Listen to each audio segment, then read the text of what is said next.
Warm welcome. It is a warm welcome tonight as well to the Community Partnership and Wellbeing Overview and Scrutiny panel, particularly to the members of the panel and other members and officers in attendance at tonight's panel meeting. I am Councillor Jeff Blunden, Chairman of the panel. Welcome to members of the public and press who may be listening to this meeting live on YouTube.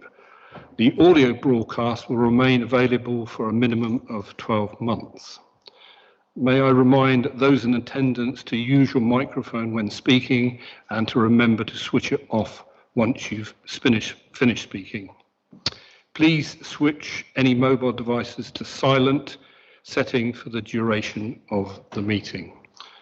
For the benefit of those listening to the meeting online, I will now call the name of each panel member and ask them to introduce themselves. As I previously mentioned, I am Councillor Jeff Blunden, Chairman of the panel. May I introduce Councillor Neville Penman, the Vice Chairman. Good evening, I'm Neville Penman, I'm Tottenham North. Thank you. Louise Cerasoli. Good evening. That's better. Good evening, I'm Louise Cerasoli, I'm Tottenham Central. Thank you, Louise. Steve Clark. Good evening, I'm Steve Clark and Milton Ward in New Milton. Thank you. Arthur Davis. Good evening, Arthur Davis, Tottenham North, Tottenham Councillor. Thank you. It's Barry Dunning. I don't know whether I've not seen Barry Dunning here tonight. David Hawkins. Yes, David. David Hawkins, Milford-on-Sea. Could I also plead with my fellow councillors to speak close to the mic, because us with hard of hearing can't really hear what you're saying. Thank you.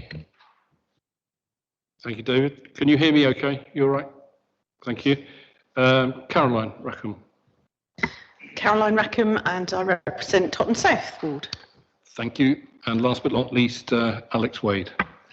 Alex Wade, I represent Hive West and Langdown Ward. Thank you very much. If we can now go to apologies. I had Councillor Keith Craig. Did we have anything from Barry at all? No. Okay. Thank you very much. Straight on to the agenda then, which is item 1. Do members agree the sets of minutes that were listed on the agenda? Is everybody happy they are correct record of what took place? Thank you. Declarations of interest. Any members have any declarations of interest in respect to the business of this meeting this evening? I have nobody indicating. And item 3, there is no public participation this evening. Straight on to item 4, which is the terms of reference as on page 2.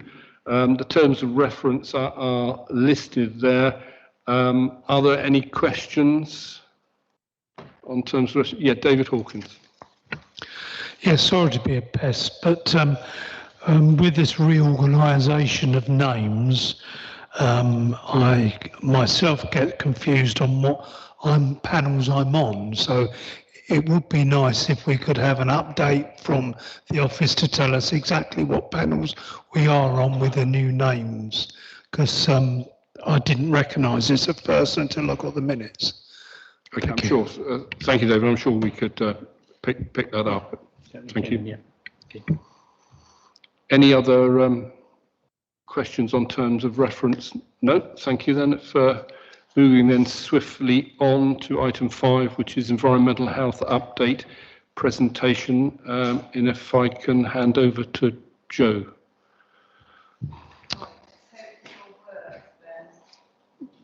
You said it would.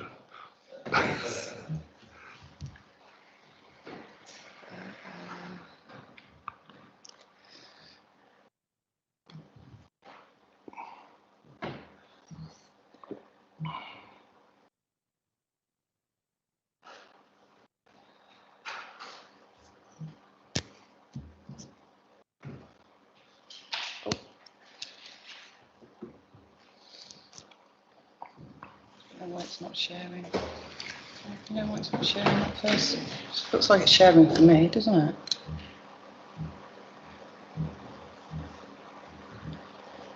Try it again.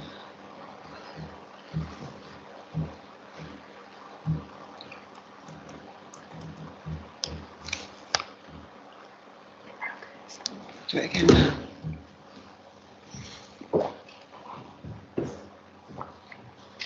Can't open, file is empty.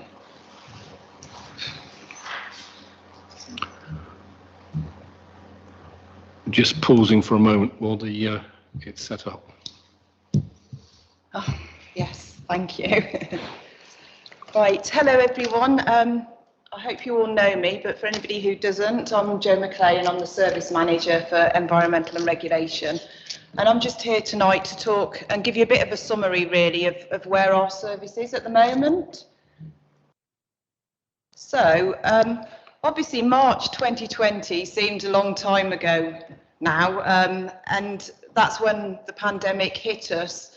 And the first things that we had to do was actually look at our service and give priority to our real critical areas of our service. So the things we carried on going right from the beginning were anything to do with food poisoning outbreaks, any food hazards, anything to do with investigating fatalities or serious accidents and safeguarding issues, because our role is purely here to protect the public's health. And this is where we actually came into the forefront with the pandemic. This was where we all used our skills to make sure that the residents within the New Forest were protected. And as well as that, we obviously had to make sure that our staff were also safe. So any work that they continued to carry out, we had to risk assess to make sure it was safe for them to go into the environments to carry out their work. And really, the team's roles actually changed overnight from what they were originally doing. Thank goodness we were actually in a good place and we've got some really competent officers, and we quickly changed the role that we were doing. And just as an example, we had lots and lots of new pieces of legislation coming out. You'll all appreciate with regard to COVID, guidance is changing even now on, initially it was on a weekly basis. And I think in the first 3 months we had 30 pieces of guidance to review, and the legislation, the key regulations changed 3 times within the space of about 6 weeks. So there was a huge amount of work that we needed to do to make sure we were on top of things immediately to provide the level of service that we needed to our residents and businesses.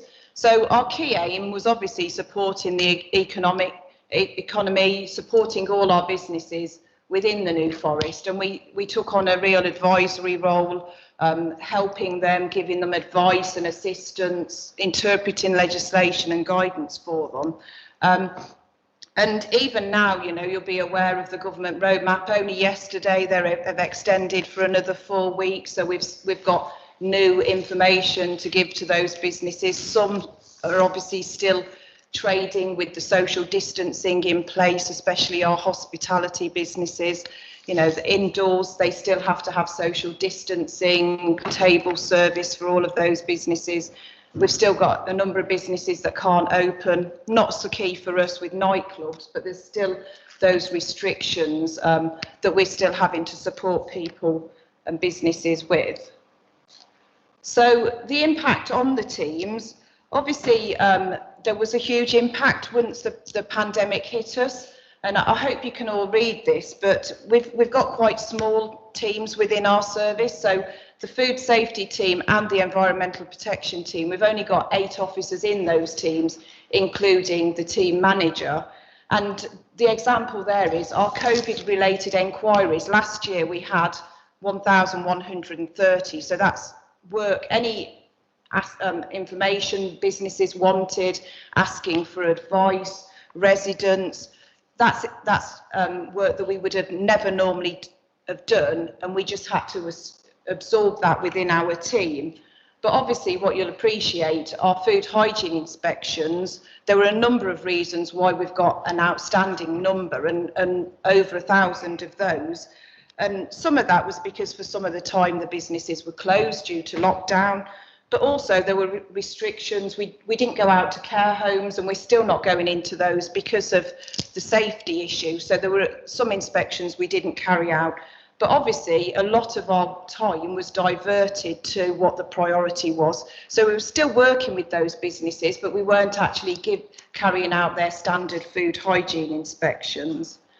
And interestingly enough, we still had over 300 new businesses set up last year, and in brackets you can see the previous year it was 248, so we actually had an increase in new businesses, and a lot of that was for businesses changing their menus or providing delivery services. So they were doing a lot of different things, and we were having to give them the advice to ensure that they were still providing safe food to the public. So a number of them said, right, we'll provide takeaway services, but how do we actually do that? If looking down the list, all the other figures for food hygiene enquiries, health and safety enquiries, anything on infectious disease, those numbers are very similar to the previous year. So that's giving you an example of how many enquiries or complaints we've had to deal with. But those didn't actually drop off at all. So we still had the same number of standard complaints that we were dealing with. And on top of that, the team were dealing with animal welfare enquiries. We register animal welfare businesses, dealing with caravan sites, accident investigations. So that's the food and safety team. And then looking at the environmental protection team, obviously they're a similar size again. And they had a huge number of service requests, but what was interesting for them was the increase, over 100 extra complaints about noise, so noise nuisance between neighbours, and also bonfire complaints. I think initially, obviously, everybody was in lockdown, staying at home, and the neighbours decided, right, well, we're going to start getting on top of work in the garden, having bonfires. Or with people being at home all day, you know, they're obviously noticing noise nuisance from neighbours that they wouldn't have noticed if they would have been actually out at work. So we got a large number of complaints with regard to that.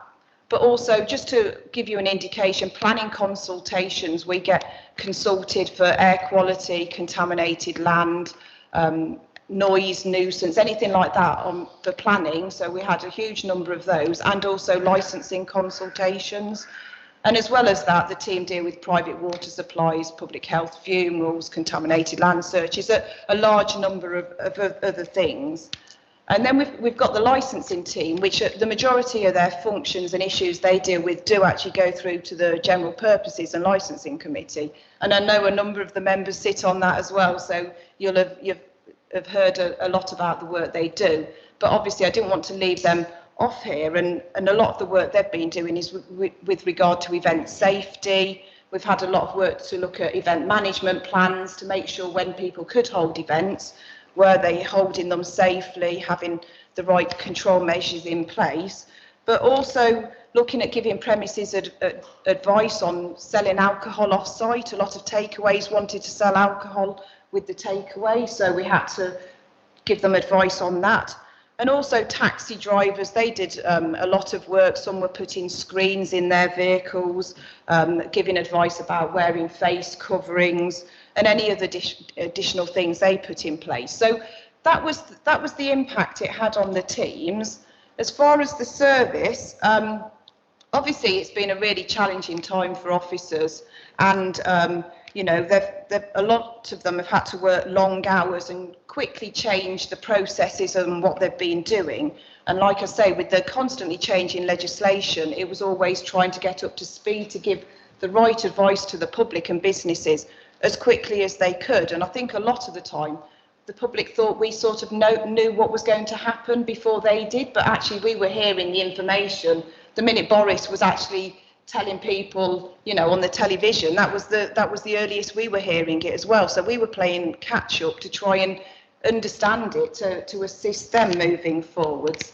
And as I said, protecting health is essential. That's what our whole aim is, to protect the health of residents and businesses and visitors to the New Forest. And what we wanted to do is make sure all the right controls were in place to prevent things rather than cure them later. And the feedback that we've had from all the work we've been doing over the past 12 months is that we've provided a really high level of service. We've had good feedback from businesses. They've been really positive when we've been out speaking to them. They've wanted to see us. Every time new sectors have opened up, we've been round to talk to them. Is there any additional advice we can give you? So that's been received very well. And I think members and the leader before has said to us, yes, they're having really positive feedback. And actually, the number of complaints we've had with regard to our service has been very low on the level of service we've provided. People have been very happy. As far as the way we've done the work, we've been communicating with businesses in a different way. We've been communicating with them via email. We've been asking them to send us information in that we could read before actually visiting them. So we've not spent as much time in the food businesses. So we've kept the risk to a low level, but we've actually asked them to fill in questionnaires about their business so they can almost assess themselves. And then we've gone out and checked it to make sure that, you know, they are doing what they're doing properly, and to make sure the public feels safe that, you know, we have got the right controls in place. So that's the way we've been working with our businesses. But it's been interesting that the remote working that we've done has actually improved the efficiency. So officers have actually been working from home and going out on site. It's helped for the safety of officers and the businesses that we've been dealing with. And also people's mental health. People have felt, you know, far better that they've had the opportunity to work at home as well as come into the office if they need to. So the other thing with regard to our services I wanted to say is everything we do is a statutory function. So we haven't had the choice of dropping a lot of things because we are required by legislation to do it. So they're not discretionary. There's no discretionary parts of it. These are the things that we need to do to ensure that the public's health is protected. And really, it has had a longer term impact on our service. We've been constantly prioritising the work we're doing and reallocating our resources, moving them around within the teams to try and address each of the matters when it's arisen. And based on that, there hasn't actually been a huge financial impact of COVID on our service. We haven't appointed any additional staff to do this. Like I say, we've just moved resources around. We have had a slight dip in income on the licensing side, but as things pick up, it's predicted we're going to get a lot more events over the next few months. So that sort of thing should actually take into account a lot of that. So moving on, looking at the priorities for the next 12 months, I think one of the main things we've been doing is making sure now we are resuming all of our services. So the odd few things that we weren't doing, we're back up and running. We're now going to be having face-to-face hearings for licensing again. We've been doing all of that virtually, and Councillor Clark will be fully aware of chairing a lot of those, won't you? And then also the driver knowledge test, we had to stop that for a short period of time, but we've brought that back so all existing drivers and new drivers now can have the driver knowledge test before they actually get a driver's licence. So we've obviously got the outstanding food hygiene inspections from diverting our resources, but what we've done is the Food Standards Agency have given us a roadmap on how we get back on track.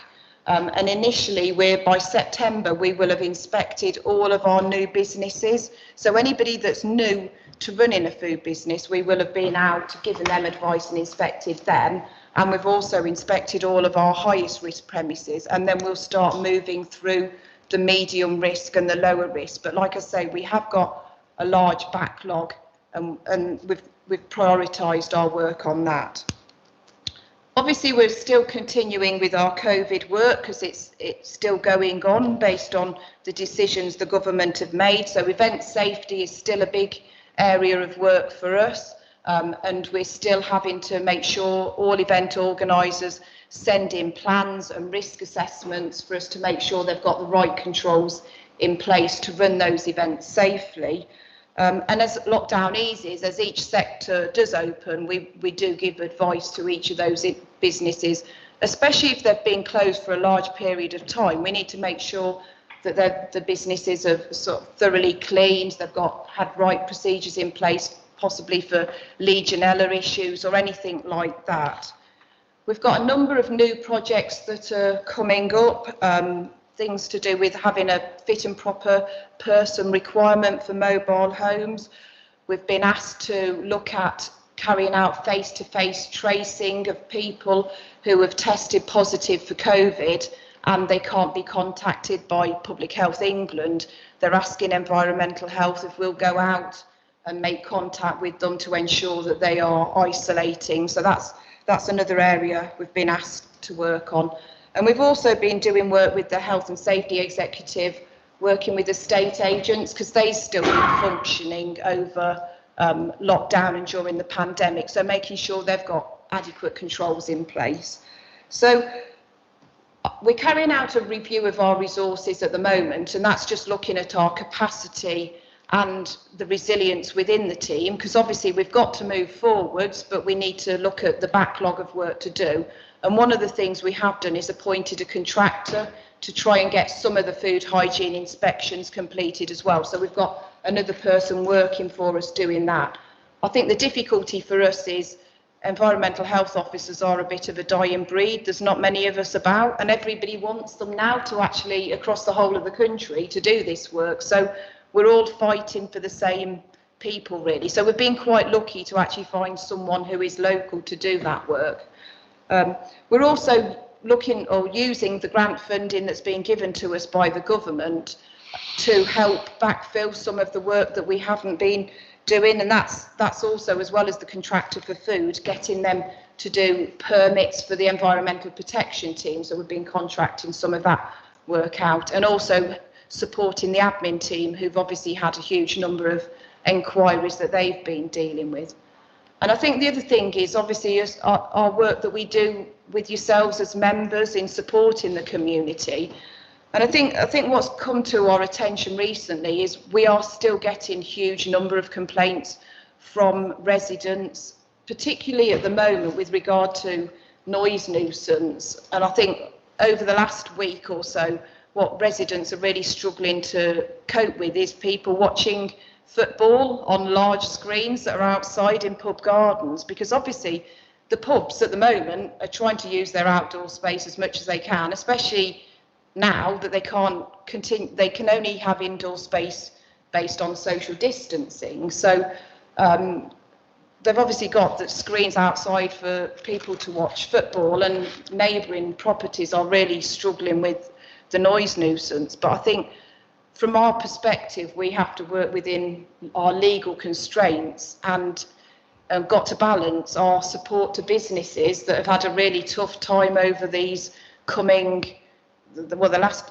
12 months. And a lot of these are sort of fairly short-lived events. So it's trying to get the balance and manage the public's expectations that some of these things, if they're short-lived, they will have to almost accept for a period of time. And I think finally, I just wanted to highlight really our future work we wanted to do with yourselves as members. I think the next thing, well, one of the next things we want to do is talk through in more detail our food safety annual service plan. And it's a requirement by the Food Standards Agency on an annual basis to come to members and tell them in detail what we have done with the food safety service and what we're doing moving forwards. But also we've got things like a burn project where we're working with an environment centre and 3 other local authorities looking at the moment a summer campaign about burning outside and providing information to residents on how to burn better, just raising awareness with them really on the issues of particulate matter, how they can burn the right materials, how they can dispose of their waste in other ways, and actually trying to standardise the approach, but also give a positive behaviour change to residents. So we're not saying don't do it, but actually think before you burn things. Are you going to cause a smoke nuisance, or how could you do things differently? We're also going to be producing an air quality strategy, and we have been working with the planners at drafting some additional guidance to developers to help them understand what we require for any new developments with regard to air quality. We're also looking at any member training, if there's any information you would like or training with regard to understanding the variety of services that we provide, because I know that we're quite new to this group, but we do cover a variety of different areas, and if there's anything members would like an update on, we can do that. And just finally, really, we're almost there with the Licensing Act policy to bring that to the next General Purpose and Licensing Committee and then send that out for consultation. But also we've been working hard on our taxi licensing policy, which is being revised, and that's based on additional guidance and standard requirements, and that will be brought to members and then go out for consultation as well. So that's a whistle-stop tour through some of the things and where we are, but I'm quite happy to answer any questions if anybody's got any. Thank you, Jo. I think the heading is environmental health, but actually when you try and drill down on it, there is a lot which you're covering, and I think particularly picking up as the panel is new to that, I think we'd all welcome some more insight into on the training aspect of it. Neville. Thank you, Chairman. I'm tired just listening to what you actually do and the work you've got under you. But the reason I'm speaking to you now is to say thank you very much indeed. I come through to you quite a lot, and your response time is the following day. And I'm amazed with the amount of work you've got in your section. I'd like to thank you on behalf of the residents of Tottenham, because I get back to them quick. I always get the right answer. Fantastic. Thank you very much indeed. Thank you. Thank you for that, Neville. Steve Clark. Yeah, start off with exactly the same thing as Neville has said, but on behalf of the residents of New Milton, because I'm also aware of all the hard work you've done and the hard work that the team has done. So I think it's not, we don't just thank you, we thank the whole team, because I think there's been some remarkable efforts throughout the whole of lockdown. And I think you could have told us a few hero stories, really, because I know there's been a few heroes in the team, so well done for that. I do have just 2 or 3 points to just test you on, Joe.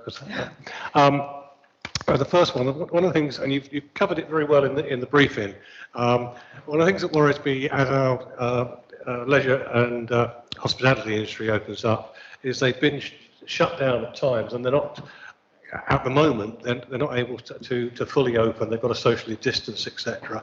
And that's bringing additional costs for them. And what worries me, especially with food hygiene, is that if they've got additional costs, where are they cutting corners? If they need a new grill, for example, are they keeping the old one and making it work when it's actually unsafe and things like that? So I know you're getting the extra guy in, so are we confident that we can catch up on the outstanding and carry out a good inspection programme? That's my first point. Second point is we've gained additional responsibilities, I think, around animal welfare over the last couple of years. I mean, people whose dogs are having puppies are now more legislated for, aren't they? And what worries me that during the lockdown, we've all read, I think the price of puppies has gone up astronomically from a few £100s to now a few £1,000s. And I wonder how we're managing, because it's quite recent legislation when we went into lockdown, but have people been taking advantage of the situation and perhaps their poor dogs? And so how are we managing to monitor that? But also what I wonder is, I've been a terrible cynic and a long-time animal owner. I know what a responsibility our animals are to provide the right environment for them, etc. And I think there's a lot of people out there who really thought it was a good idea to have a pet during lockdown. But as we come out of lockdown, are we geared up to manage what I think will be an enormous amount of abandoned animals, dogs especially?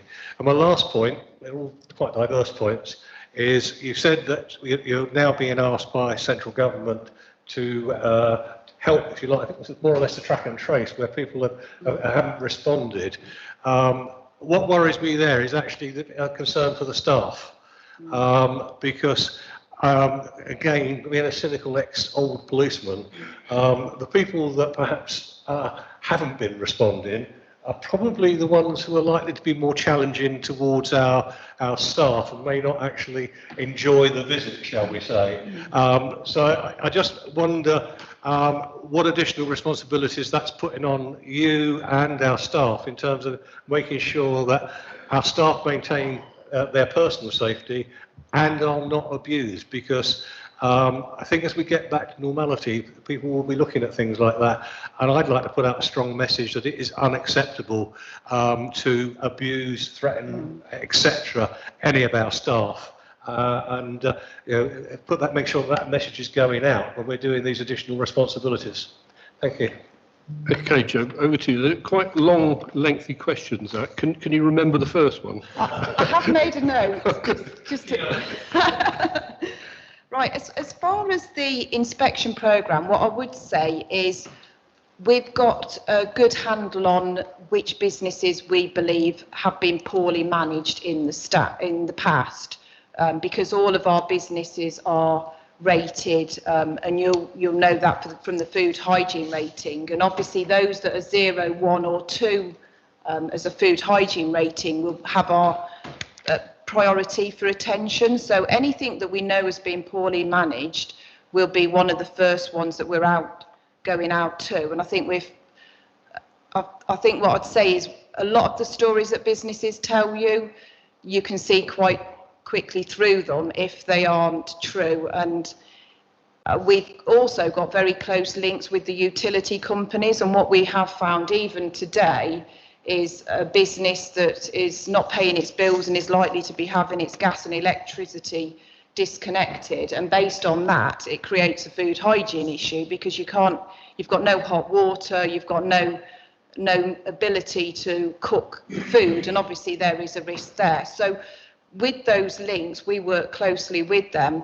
Obviously all of our work initially is advisory. However, if businesses are flouting the law and putting the public at risk, we will be using our enforcement powers, and if we need to close a business, touch wood, we haven't had to do that so far, but we have got those powers to do it, and I have done it in the past. It would involve going to court to do that, but that's not a problem. If we did come to that, we would. So I think, yes, we can prioritise, and I'd hope that we are able to identify the ones where there are issues. So hopefully that's answered the first question. The second one on animal welfare, what I would say is I don't think at the moment we've seen a large increase in the number of breeders that we're actually licensing. However, we have had an increase in enquiries. So I think what we do need to do as a team is keep an eye on what is actually happening out there, because it may be that people aren't actually notifying us so that we do know they're doing that. So there will be some work going on to look how people are advertising, to see if people are doing it without actually getting the correct licenses.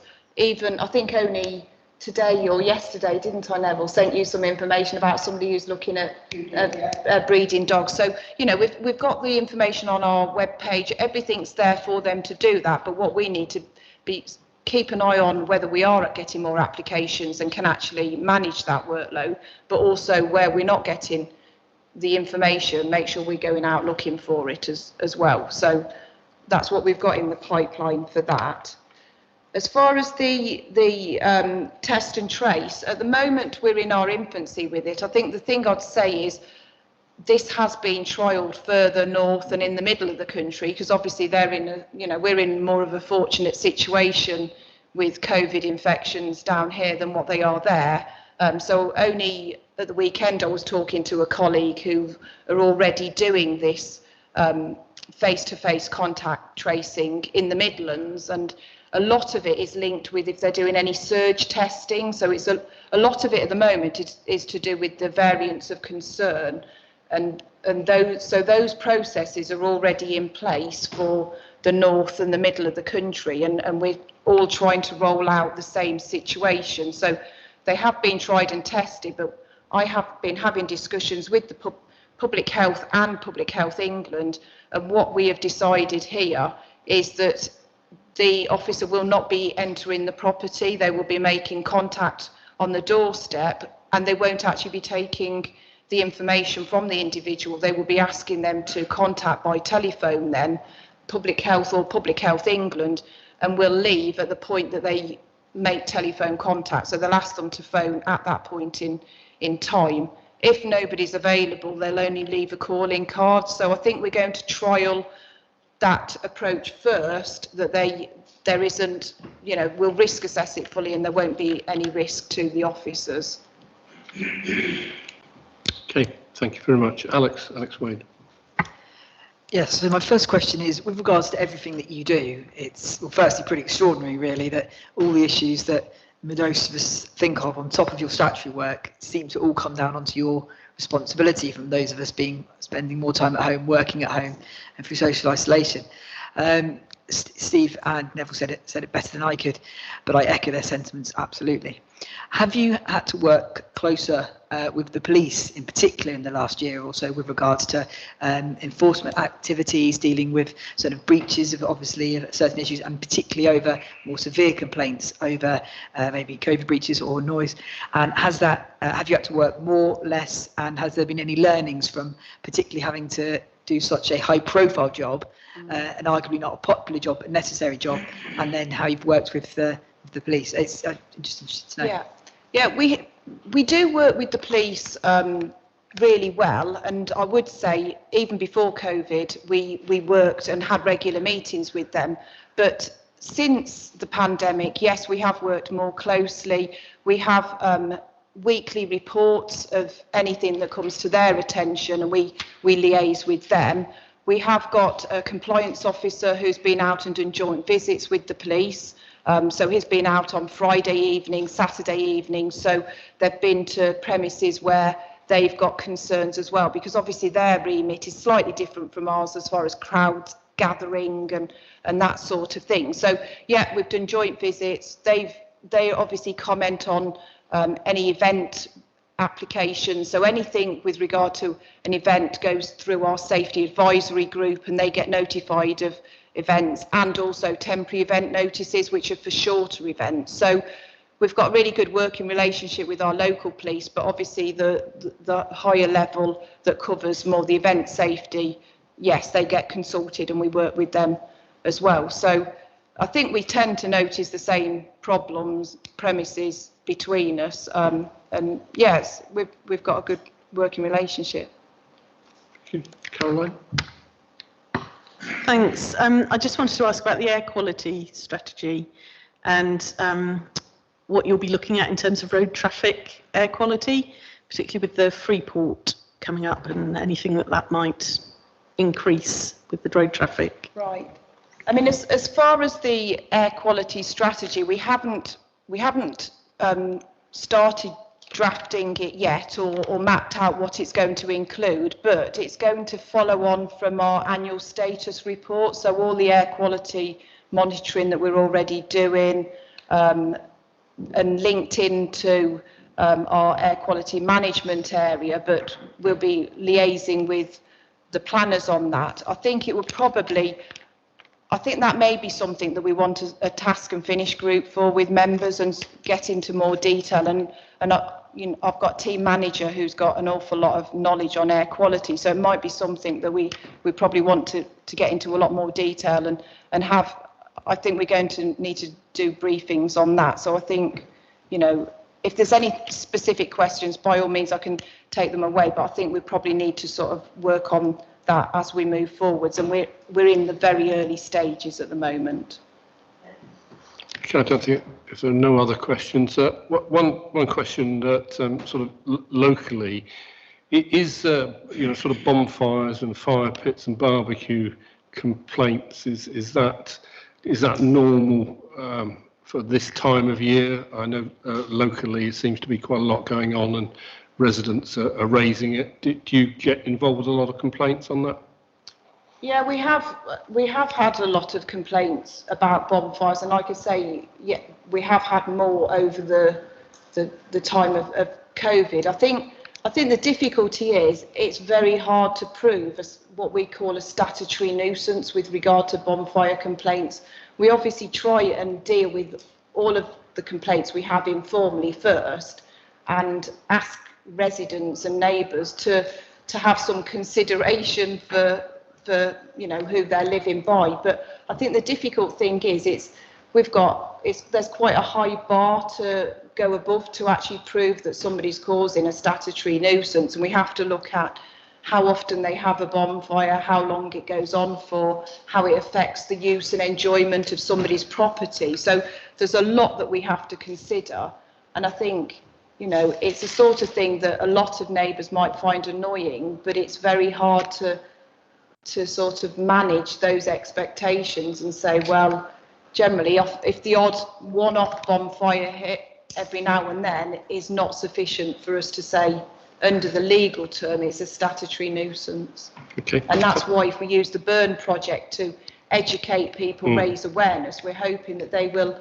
dispose of their waste in another way and reduce the number of complaints we get. Yeah, I don't think it's disposal of waste. I think it's more to heat, to sit outside, sausages and stuff like that. Yeah. I mean, well, you'd hope for that. Yeah. It probably wouldn't be such a nuisance for the chimneys and barbecues, wouldn't you? I'd hope. Yeah. Anyway, thank you for that, and thank you for a very full report. Moving on then to item 6, which is portfolio holders' reports. Can I go to David Russell, please? Thank you, Chairman. Thank you. What I would want to let you know is that we have a new manager for grounds and street scenes. And if you all turn to your left, Ian Park, stand up, Ian, so everyone can see you. You don't often get a greeting like that, do you? So he's the man for our new grounds. And he took his place on the 1st of June. Go in, sit down, please. So if you have any things on grounds, please speak to Ian before you write to me. I also wanted to update you on our litter campaign, the Great British Spring Clean. The council has once again been supporting the Great British Spring Clean by working alongside with our partners at the New Forest National Park Authority and Forestry England to help more people clear more litter across the district. So far, we have supported 24 communities litter pick events and provided over 500 volunteers with litter picking equipment. The operation teams have been ensuring that collected rubbish is cleared after the events. We are grateful for all involved, especially those groups and volunteers that continue to give their time throughout the year to help look out for the New Forest. Our litter picking support service will remain in place to ensure that groups are supported safely through the coming months. So we're not just doing it for a few weeks. Now I'm going to bring you on to my favourite subject, Crabby. After the excess of the Crabby coastal litter troll during August 2020, we've expanded the provision of free rubbish bags at some key coastal locations. The banners and bags dispensers are currently in place at Calshot, Milford-on-Sea, Hordle Cliff, Barton-on-Sea and Nash. It's early days, but operational teams have reported a reduction in overspill and sideways in these locations, and feedback on social media has been positive. I'm open for questions. Any questions for David? Thank you. I'll give him plenty of time, David. If I can ask one then, on the litter side, which we're getting involved with, are we providing all the equipment which is necessary for the community groups to do that? Is that running smoothly? I might get this 100% wrong, but I'm sure I'm going to get it right. We are providing the equipment. The procedure has changed from previous years because with COVID, we've got to make sure the stuff is cleared. So I can't remember the exact dates, but they are given the equipment on a couple of days before they actually need it. They clean, do what they're going to clean up.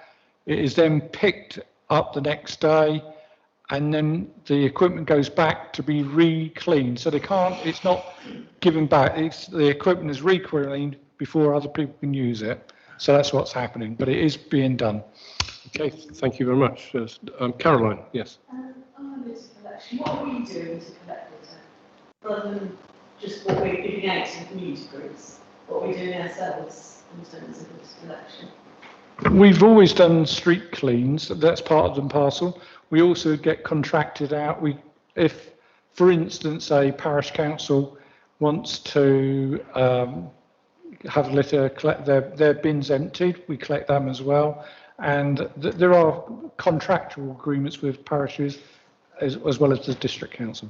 The reason I'm asking is that we seem to be relying on all the community groups. And I'm just kind of I think it's not actually, we're relying more and more on community groups. COVID has made a lot of community groups more active, and I was running reported to me today that people were being seen, and I'm sure someone will tell me this if I'm getting it wrong, that they've been seeing people walking along the street, seeing face masks on the floor, picking them up and putting them in bins. You could have done 2 years ago, you would have never seen that. People would have walked past that. People have changed their attitude. COVID has made people change their attitude. People are getting pride in their area they live in, and that has been the biggest single change without any effort, effectively, from the council, because people want that. I do see you, Alex. Okay. Yeah, Alex. Yeah, so really following on that same point, we did our parish litter pick, so yes, we followed pretty much the exact process that you said, Councillor Russell. But I think more people being at home and more people based in the location, I sadly, and it's a horrible thing to say, I don't think the litter situation has improved. Everything you say about people going out and local groups all around, yes, I've seen those. I've seen various groups all around the district, but there still seems to be litter everywhere. It's incredibly frustrating. And outside of our the Crabby project, what more can we do with regards to within the national park, in the towns and villages, outside, and also have we seen with the amount of people coming to the New Forest to visit when they couldn't go further afield, have we seen an influx of litter? Has it been about the same? How's it? Because it's a sad state of affairs that behaviour is still ingrained in some people. As good as everyone in this room will be, sadly there are still people who leave their takeaways in the middle of a footpath, for example, where you have no idea why they've gone and left it there. And it's frustrating, but what more are we doing? Because I don't see a tidier area. I see everything that you said, but I still see litter all around the community, and it is a concern. Unfortunately, you can't legislate for everyone, and it's very much like dog wardens. You see stray dogs, but if you're not there, you'll see the stray dog, but there's no warden. It's a bit like a policeman or the CCTV. We have CCTV going on, and people can see things going on, but the CCTV was pointing the wrong way, and exactly like that, there's not enough people for every occasional use. I will look into it, and I will see what we are doing, but my first reaction is I can't see how we can stop the person who lurks. We've got to educate them. I mean, I always remember, I love Singapore. It's fine in Singapore. You drop anything, you get a fine. So it is like that. So I'm just trying to say that we will do it. I will come back to it at a later stage with something, Alex. Okay, thank you. David Hawkins. Thank you, Chairman. The question I want to raise is the grounds maintenance service. Now, as I understand it, it's mowing lawns and mowing grass verges and making sure everything is tickety-boo. What about boundary fences? Are the New Forest District replacing boundary fences, repairing boundary fences, or doing nothing? At this moment in time, I can't give you the answer because I don't know it and I won't lie to you, but I will come back to you at a later stage. And I'm sure Ian's heard that question. Thank you, David. Thank you. Neville Penman. Thank you, Chairman. The first thing I'd like to say, Alex, is you're welcome to come to Totton. It is by far one of the cleanest places in the New Forest. We have a team called Team Totton. It's not just litter picking. We actually have, I would say, we've got friendships forming. It's unbelievable. We have a lady called Lisa Carter. Louise's mum comes out. She's on her own. She comes out with a friend. They can do an hour, half hour. Last night, the team were out with the Cubs. They go out with the Scouts. They're going out with the guides. She's actually got Interserve in. We have 2 lads that are on community service that do their hours with the team. Everything is done in a safe manner. We have orange vests, we have caps with Team Totton on. No one's ever left on their own. And I have to be honest with you, she's just won 2 large awards. We're so lucky to have her in Totton, but Totton is now one of the cleanest places. Fly tipping, if there's things behind bushes or hedges, we put it in a pile, we contact NFDC, we are working with them, with Chris, and we actually put all our rubbish down at Rumbridge Street. We put it right by the parking meter, and they collect it. We have stickers on there so they know it's come from Team Totton. We separate the bottles and the cans, and it's a very well run organisation. And as I say, we've got ladies that are on their own. They've now formed friendships. They go shopping, they go for a coffee. It's great. It's really great. And it does work, believe me. It really is a well-worth thing to do. And I am a member of it, so I...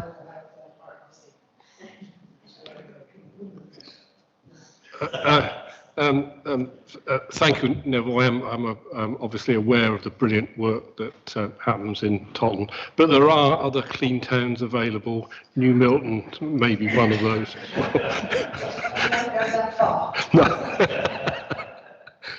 Thank you. If there's no other questions, then I'll move on to Councillor Mark still. Mark. Good evening, Chairman, members of the panel, and officers as well. So, welcome. It's nice to have this face-to-face again. So, yeah, very much welcomed indeed. Also, before I start my main update, I'd just like to say thank you very much. With regards to the terms of reference, you can see that the partnering and well-being in item 4 there has considerably, my portfolio has considerably increased of late. And indeed, I welcome this challenge. But it does mean that it does mean that I get quite my diary gets quite full. So I will reply as always, and continue to reply as quickly as I can to any concerns raised. So please feel free to email me through. Right. So moving on to my portfolio holder update. As the portfolio holder for partnering and wellbeing now, which is, as I said, considerably increased, I have had the recent pleasure of chairing the Safer New Forest Strategy and Delivery Group. The strategy, or the statutory members are, Hampshire Constabulary, Hampshire Fire and Rescue, and the Probation Service, clinical CCGs, that's all, or most of them, I think, as well, and NFDC's Community Safety Team. This was the first quarterly review of the current annual strategic partnership plan, and I can report all lead partners are progressing with their strategic priorities. It is through the dedication and support of these partners in their commitment to delivering the priorities in order to reduce crime and disorder and antisocial behaviour, including littering, across the district, making sure that the New Forest remains a low crime area and a safe place to live, work and also visit. Tourism is very important, we fully realise that. I've had the pleasure and met New Forest District Commander Chief Inspector Helen Andrews, who has expressed her desire to attend the next Community Scrutiny and Overview panel, I believe is in September, where she will provide an overview of the policing commitments for the New Forest District Council and be able indeed to answer your queries directly or any queries directly. I can also add the community safety team will also be in attendance to provide a mid-year update on the partnership plan. That'll be a half-yearly, 6-monthly one.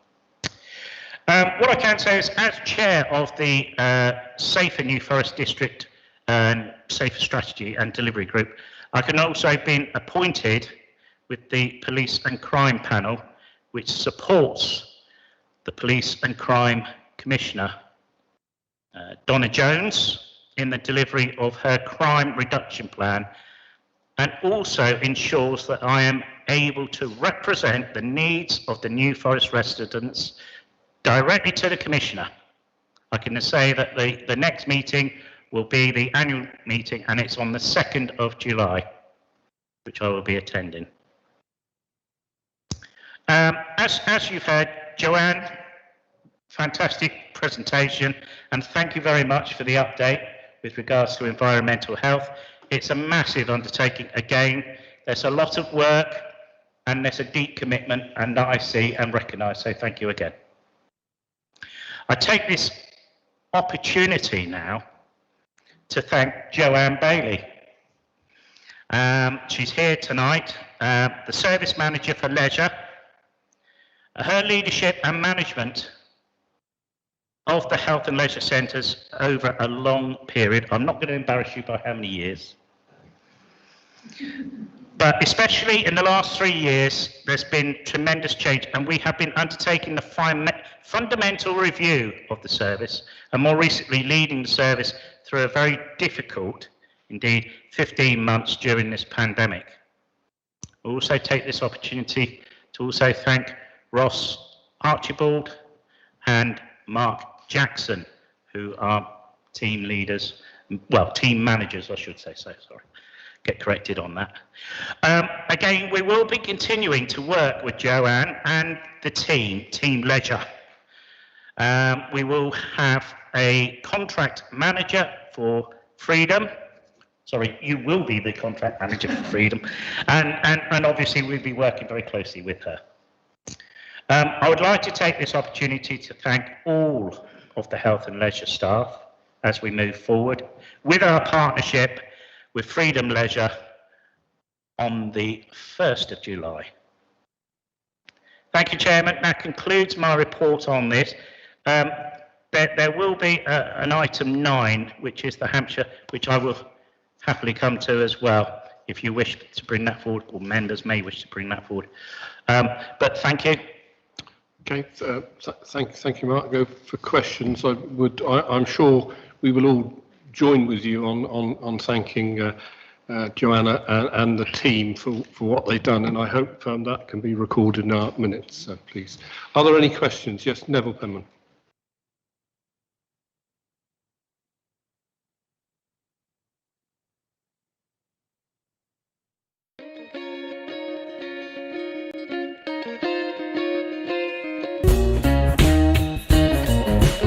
Process, I can say, of arranging that. So yes, well done. Okay, don't think I could also add, Brian Byrne is your contact with regards to CCTV now. He's doing a wonderful job, and they do liaise very much on day-to-day operational important matters with regards to, or critical matters with regards to operational. He'll be able to give you figures, but he will not be able to give you any details of those operations. Okay, so, but I will mention that to him, and we will work on that. Thank you. Yep, okay, I don't think the other questions. So moving on then to item 7, which is the annual performance and provisional budget outturn for 2020-21. If I can refer you to pages 5 to 28 in the documents, and if I can ask Cheryl to take us through that, please, Cheryl. Thank you, Chairman. Good evening, everyone. So the annual performance and provisional budget outturn report gives an overview of the performance and delivery of the corporate plan for 2020 and 21. So it is a backwards-looking report of the previous year. The report will reflect the impact of the pandemic, and it gives provisional outturn results for the general fund and housing revenue account. The Council statutory statement of accounts will be completed and signed by the responsible financial officer by 30th of September, and it will then be presented to Audit Committee following external audit. If there are any variations from the figures in this report, then they'll be highlighted at that committee. So just wanted to get that one over.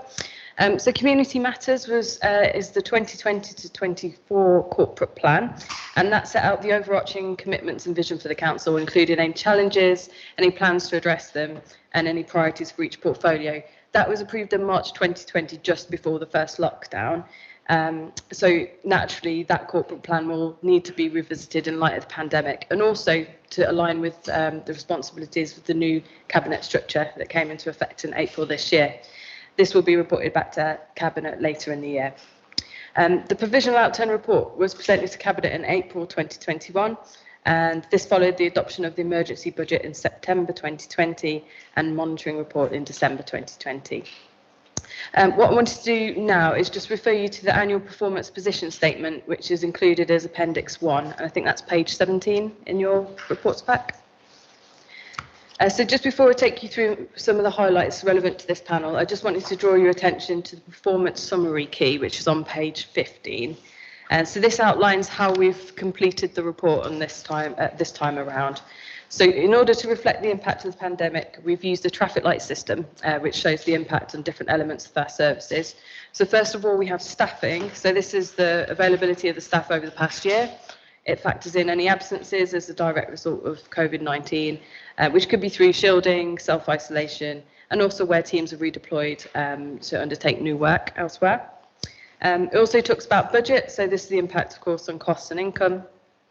And also service delivery impact. So this is the impact the pandemic's had on the overall delivery of services to the public. And you'll see on some of the later pages, we've also put an asterisk next to the services that have had the most significant COVID-19 impact.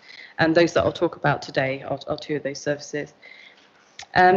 So I won't go through all of this in detail now, but it is worth at your leisure looking at page 17, which gives a snapshot of the work undertaken through the past year in response to the pandemic.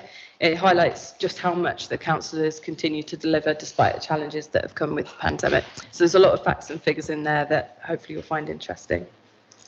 So I now wanted to just cover a few points from what were the community affairs and health and leisure portfolios.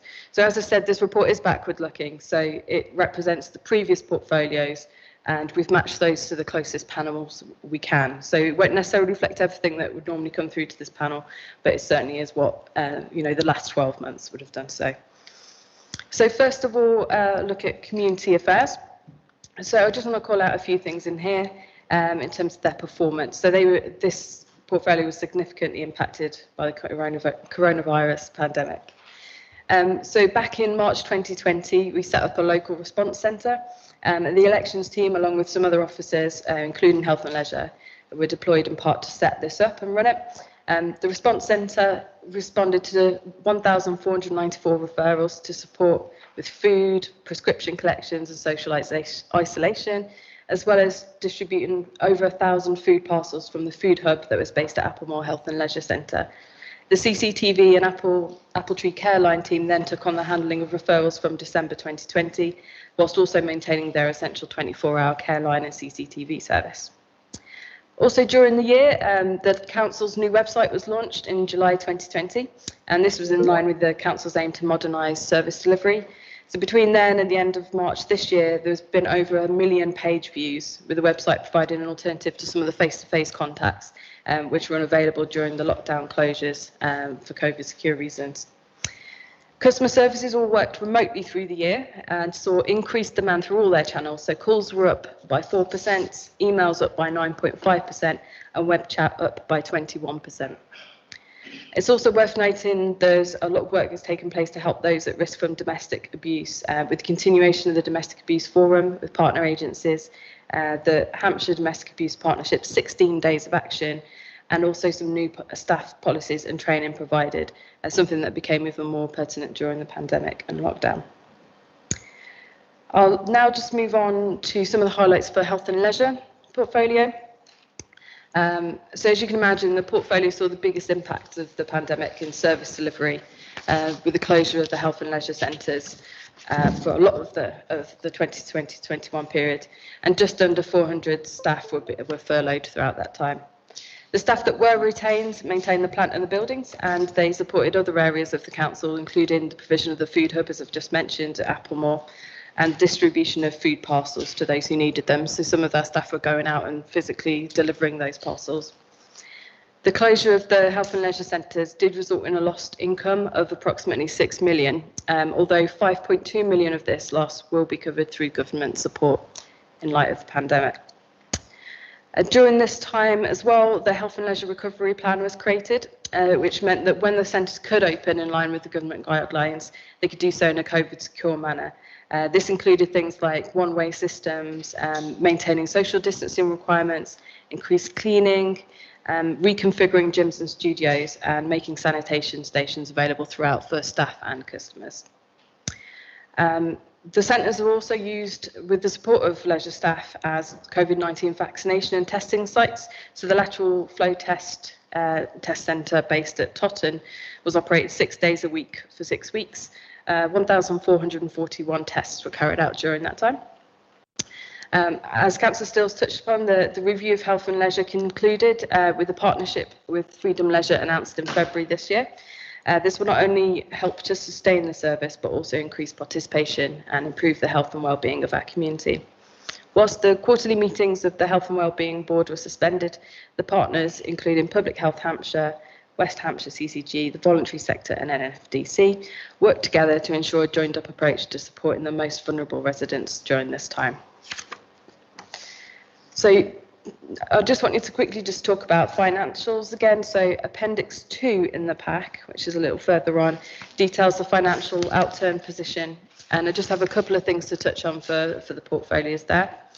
So firstly, the community affairs portfolio contains the funding we receive to cover the costs of providing food and supplies to the most vulnerable. So that's in there.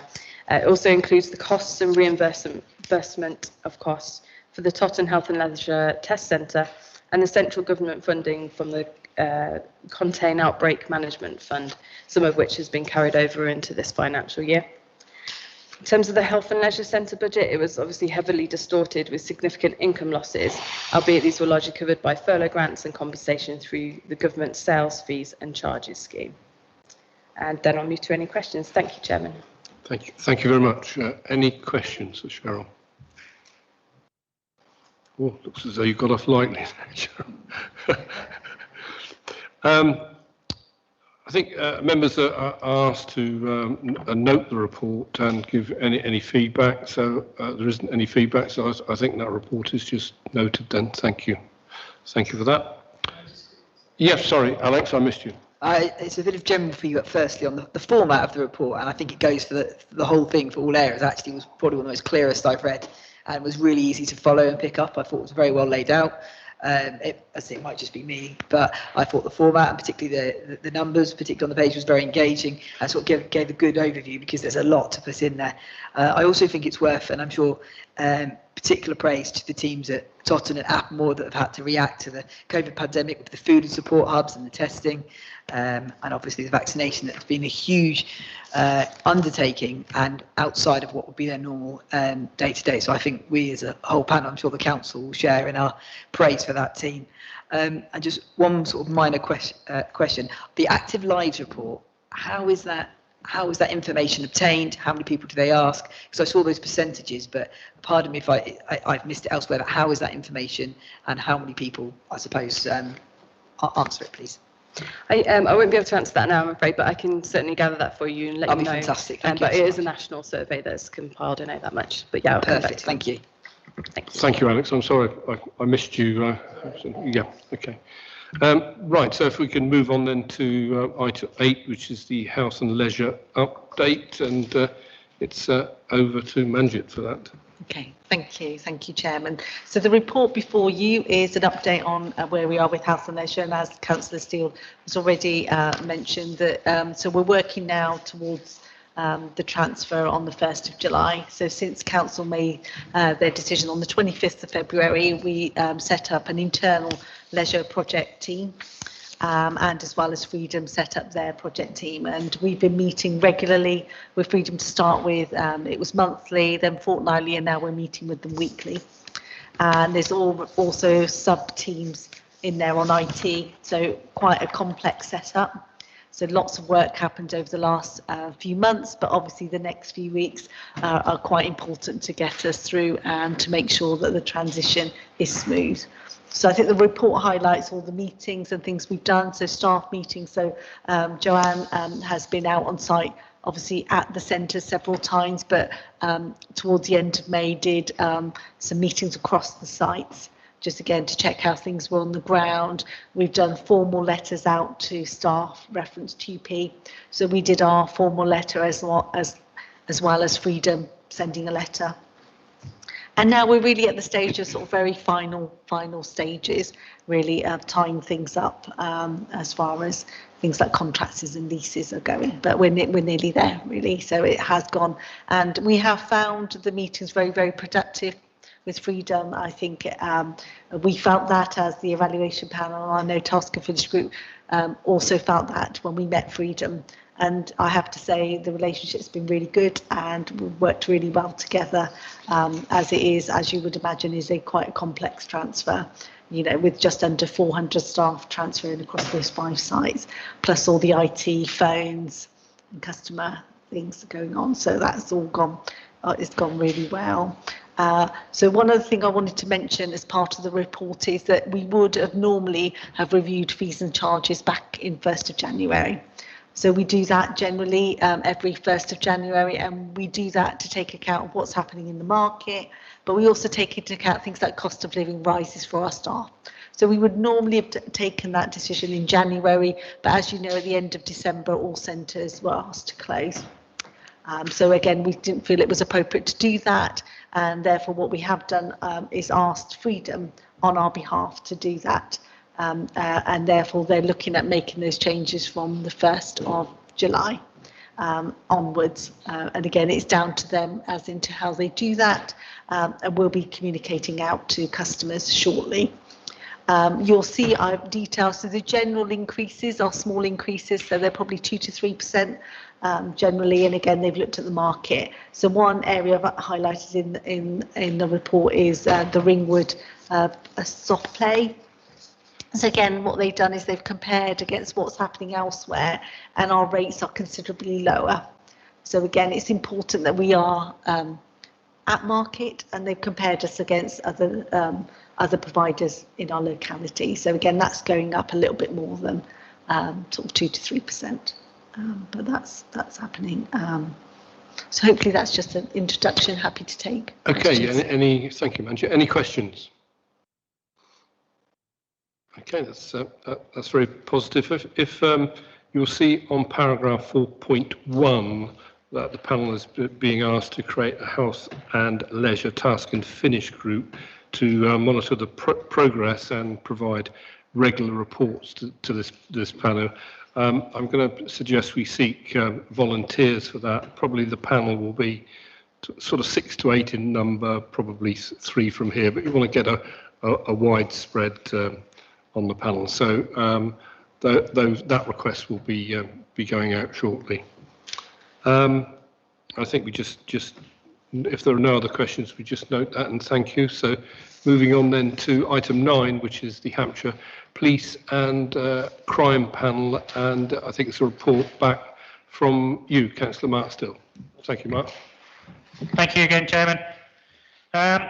Yes, I'll be very brief with regards to this because the as I said earlier, the first meeting, or the annual meeting, will be with regards on the 2nd of July.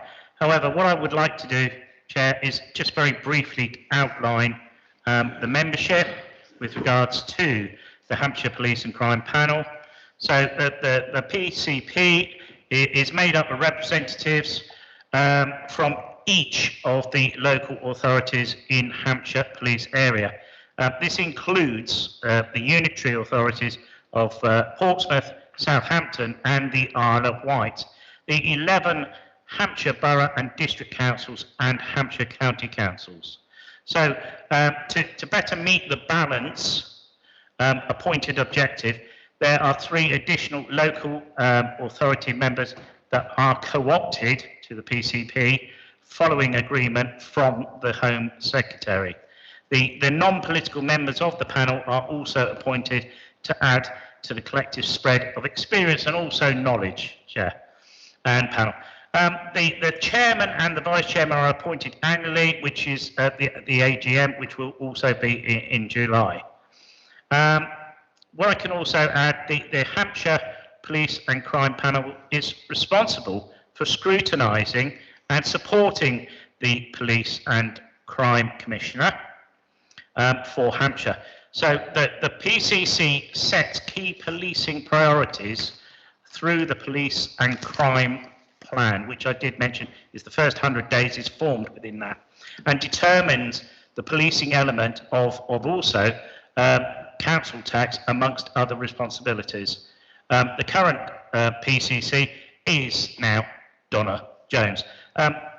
Chair, I don't wish to go on any further with regards to that because I'm slowly running out of information with regards to this. However, I will happily inform members as I receive any information. That's kind of you, Mark. Thank you very much. Are there any questions for Mark on that? But we look forward to more information as it comes along, Mark. The next one is item 10, which is our work programme on pages 31 to 34. I think, Manjit, this programme is developing as this new sort of panel takes off. Yeah. Yes, Chairman. So I think we will update the work programme, and I think I'll just mention, obviously, Councillor Russell mentioned Ian's appointment, so therefore we will also be adding some things really from Councillor Russell's portfolio that will come to September. So we will do that, and obviously we'll look at the other items that are already on there. Good. I like the expression from David at the other end of the room. But I have no other items which are. Yes, I'm always missing that side, Caroline. That's okay. Just glancing through that, the Hampshire Police and Crime Panel, all the updates are going to be verbal, and in the past we've had statistics and things that we can kind of compare and look at what's really going on. I'm actually getting a lot of emails about crimes that the police aren't really reacting to in a really worrying way. So actually that information, could we have something written? Certainly. If you are receiving emails and concerns with crime, please forward them to me. Obviously, I can then focus with regards to that and then appropriately forward them for answers as to what is happening. I can't say any more at this moment in time until I've done the first meeting, and then I can actually give you some feedback. I'm always wanting to make sure that all members are kept informed at all times. But if you have concerns, in the first instance, send me that email, or if your local residents have concerns, and this goes for all the members across the whole of the New Forest, please let me know, because it's important that I can then focus with that information to the various authorities and take action. Thank you. Will we be getting the written report as well, though? I'm not saying at this moment in time until I've actually done the first meeting, because I have to be careful with regards to operational things. I have been told with regards to that, there's no way that I can actually disclose that information. However, what I can do is take those concerns So if somebody does something or whatever, obviously that comes then back to, and then that can be forwarded to you. But making things public operationally, I can tell you, I will not do. I think maybe we're talking at cross purposes. So at the community meetings in the past, we've had a written report that includes statistics on violence against the person and et cetera, and it's really that I'm after. It says it's all verbal. Those figures quite happily to release. Okay. Yeah, I think to just slightly cut across there is obviously Safer New Forest Partnership. We have a sort of an annual report which comes to this panel, and with that report, as we go through it, there are a range of statistics there. I think that's what you're referring to, and that I believe Mark won't change, and that is the report that Brian Burns formulated. In 6 months, yes. At your next meeting, Chair, you will receive that full report. Yeah. So I hope that answers your question, Carol. Also, Chairman, if it's any help, we've actually got the local chief inspector coming to the September meeting to talk about policing priorities locally. Yeah, which is what Mark spoke about before. Yeah. Right. So now ensuring that I finally haven't missed anybody, and I'll just pause there. I have no other items which are urgent, and it just remains for me to thank you all very much for attending this evening, and that closes the meeting.